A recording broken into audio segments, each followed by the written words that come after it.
Hey guys, so today I'm doing my May wrap up, which is all of the books that I read this month. The lowest star rating that I had for the month was 3, which is not too bad. So the 3-star book that I read this month was This Shattered World by Amy Kaufman and Megan Spooner.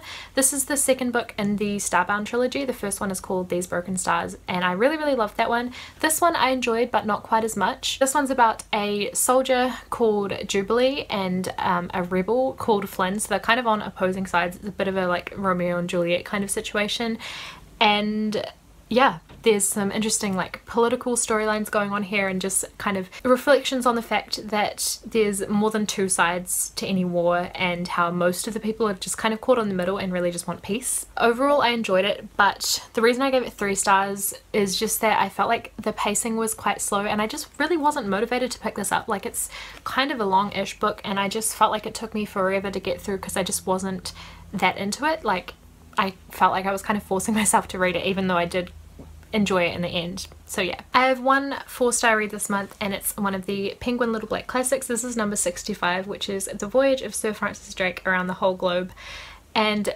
this has two, I wouldn't call them stories, two like texts in it.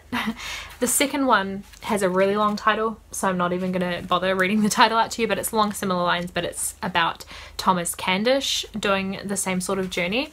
So this is basically an account of voyages that were done during the late 1500s by ship. I found this completely fascinating. It is non-fiction, and just the fact that this is someone's account of the things that were taking place like completely blew my mind. It was really intense. Overall, I can say that I now no longer understand the difference between pirates and explorers, because they were honestly behaving like pirates the whole time. They weren't just mapping the world, they were literally just going around killing, burning, looting, all this stuff that was insane. And they were completely unapologetic about it as well, just like very matter of fact, and this is just what they do and it's all like in the name of the Queen and stuff. And there were also really great descriptions of things that I guess they hadn't come across before or were like kind of discovering for the first time. So like things like coconuts, there's a really amazing passage describing what this coconut was like.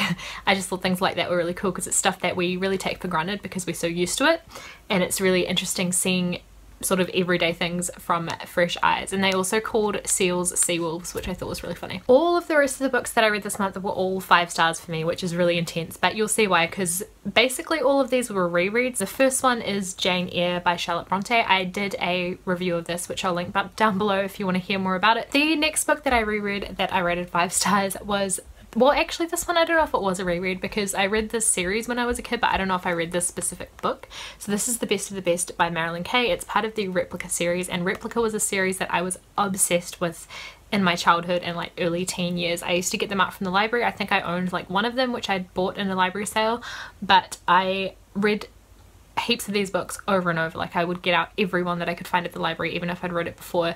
I was completely obsessed. So this series is about a girl who's, I think she's like 12 years old, and she is a clone and she was made as like the perfect human kind of thing. So she's really good at everything, really fast, really smart, learns everything really quickly and all that kind of thing. So yeah, it's kind of like a middle grade sci-fi series, I guess. And yeah, I just randomly stumbled upon this one in a secondhand store, so I thought I would grab it and read it because I loved these books. These books are just really suspenseful and action-packed, but at the same time they also deal with contemporary kind of issues like friendships, crushes, family stuff and all that kind of thing. So, in school.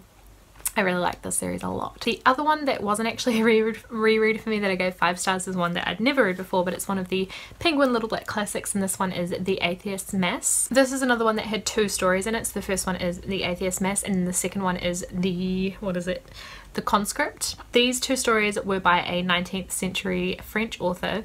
I love 19th century literature, so I was really excited about this one and it totally lived up to my expectations for it. So yeah, the title story, called The Atheist's Mass, is about a doctor who's well known to be an avid atheist, but one of his colleagues one day spots him going to church, and then he notices that he goes to church every year on the same date. And he gets intrigued and wants to like investigate and find out why this avid atheist goes to church once a year. So it ends up being kind of a story within the story because the doctor ends up telling this guy why it is that he does that once a year.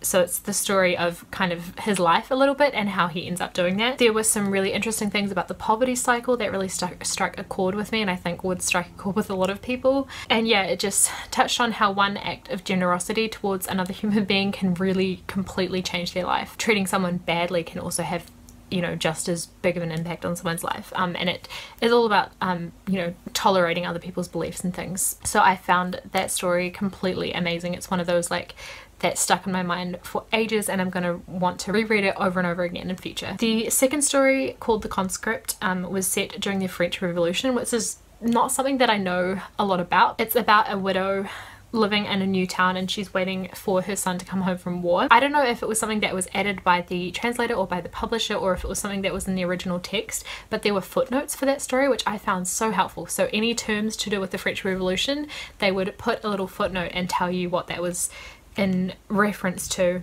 in case you weren't familiar with the history. Like there's one there just talking about a particular town that someone was speaking of that was relevant. So I just found those footnotes really helpful, and I love when books like this have that kind of thing. I just think it was very thoughtful of them. The final books that I was rereading this month, and I rate them all 5 stars every time.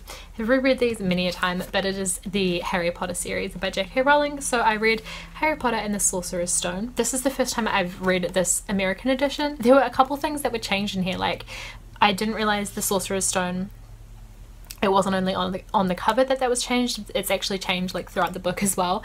And there was something else. What else had they changed? Oh, they changed the word bogies to boogers. I just thought that was another funny little thing. It's like the weird things that you notice, you're like, that doesn't sound right. So the second one I read as well was Harry Potter and the Chamber of Secrets, and then I also read Harry Potter and the Prisoner of Azkaban, which this one is my absolute favourite.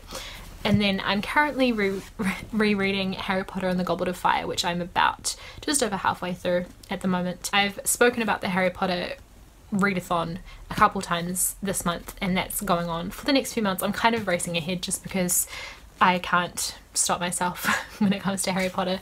I've been rewatching the movies as well, and it's just always a good time. So yeah, those are all of the books that I read this month. If you've read any of them, leave me any of your thoughts in the comments down below. Thank you guys for watching. Subscribe if you haven't already, if you want to. I upload 2 times a week, and I will see you guys with another video in a couple days. Bye.